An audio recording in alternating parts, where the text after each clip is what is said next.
মেঘালয়ে বৃষ্টি না কমায় সিলেটের সবগুলো নদ নদীর পানি বৃদ্ধি অব্যাহত রয়েছে, যে কারণে এখনও নিচু এলাকা থেকে পানি সরেনি, দুর্ভোগ কমেনি মানুষের। তবে পানি উন্নয়ন বোর্ড জানিয়েছে এখনও বন্যা পরিস্থিতি স্বাভাবিক রয়েছে। এদিকে উত্তরেও বাড়তে শুরু করেছে নদ নদীর পানি, ভাঙন আতঙ্কে রয়েছে মানুষ। সহকর্মীদের তথ্য ছবিতে প্রতিবেদন। বৃষ্টি আর ঢলের কারণে সুরমা, কুশিয়ারা সহ ছোট বড় সব নদ নদীর পানি বেড়েছে। এরই মধ্যে প্লাবিত হয়েছে সিলেটের কোম্পানিগঞ্জ, গোয়াইনঘাট এবং জৈন্তাপুর উপজেলার নিচু এলাকা। রবিবার বৃষ্টি কমলেও সোমবার সকাল থেকে সেখানে আবারও বৃষ্টি শুরু হয়। এতে জনজীবনে দেখা দেয় ভোগান্তি। সুনামগঞ্জেও নদীর পানি হাওরে প্রবেশ করায় সুরমা, জাদুকাটা সহ বিভিন্ন নদ নদীর পানি বাড়ছে। তবে পানি উন্নয়ন বোর্ড জানিয়েছে বৃষ্টির পূর্বাভাস থাকলেও হাওরগুলোতে পানি ধারণ ক্ষমতা থাকায় নদ নদীর পানি কমে যাবে।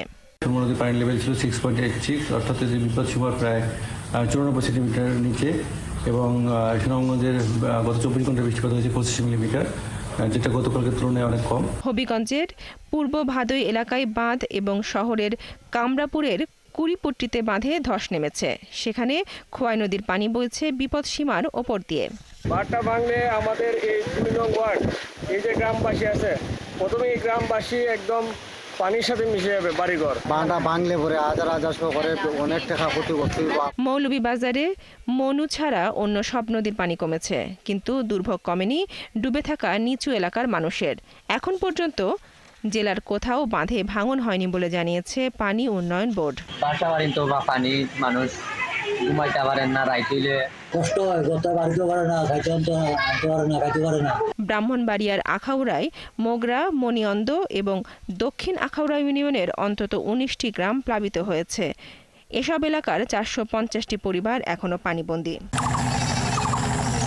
কুড়িগ্রামে তিস্তা নদীর পানিতে রাজারহাট উপজেলার বিদ্যানন্দ এবং ঘড়িয়ালডাঙ্গা এবং উলিপুর উপজেলার দলদলিয়া, থেতরাই ও বজরা ইউনিয়নের চরাঞ্চল ডুবে গেছে। তলিয়ে গেছে বাদাম, মরিচ, পাটসহ রবি শস্য। গতকালকে বিকেলবেলা হঠাৎ পানি বাড়াতে ওই চর তলে গেছে। ধান, ভুট্টা এবং আরো অনেক কিছু তলিয়ে গেছে।